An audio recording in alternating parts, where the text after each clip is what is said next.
Hey everyone, this is Sandy with Sewing with Sandy and LTDquilting.com.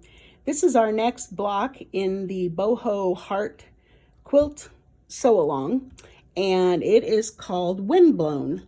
It is located on page 4 of the pattern booklet. And what I wanted to talk about here is that this block is entirely made up of half square triangles. And it really depends on where you place your colors as to what the block looks like. And feel free to change it up and do whatever makes your eye happy. And then you're going to add strips on the outside of the block in order to get it to the size that you want. So one thing I wanted to show you today is how I trim up my half square triangles. You may remember from last week that I round up.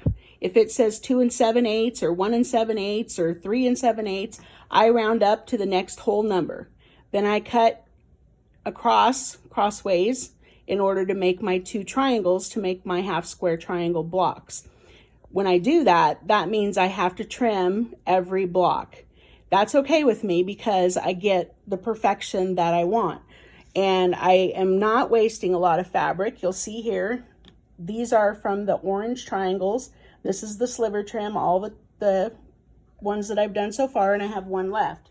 Now, if I bring this down, you'll see that I'm not just sliding my ruler to the edge of that block. If I do that, I'm going to end up, you can see here that it's wider here than it is up here. And that's just a function of working with bias edges. And so what I do is I put my 45-degree line directly on the seam line, and then I move it so that it's all 4 sides are on the actual block. That's the goal. Now, if one side, like this side here, it looks like is very, very close, but when you get really close, you notice there is a sliver to trim. So I'm going to trim 2 sides. Then I'm going to turn it around and trim the other 2 sides. Now, normally I would do this on my handy dandy little Sue Daily turntable that my good friend Janice got for me, but I got in a hurry this morning and just started to do it here. So that's the tip for this block, is make sure all of your half square triangles are the exact right size. If they're coming out too small, you definitely need to check your seam allowance. Make sure you've got that nice scant quarter or quilter's quarter that's just a thread or 2 shy of a full quarter. And if it's too large, no biggie. Just do what I do, sliver trim it down so that it's the perfect size, and then your block should go together really well. Another thing that I will give you as a tip is I will sew this in rows.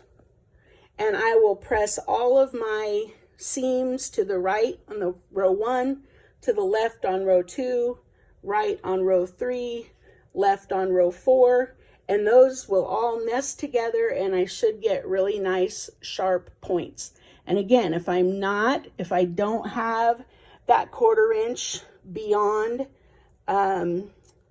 then something's not right. And it's early in the quilt. You've only made 2 blocks. This is the 3rd block. Now is the time to make sure that that 1/4 inch is correct. So when you get these sewn together, you add your strips around the 4 sides and you press that. You need to measure that with a 12.5 inch square and make sure that it is the right size. If it's not, your seam allowance or your cutting have not been completely accurate. So that's block 1 for this week. And stay tuned, I will post a video for block 2 a little bit later. Have fun sewing.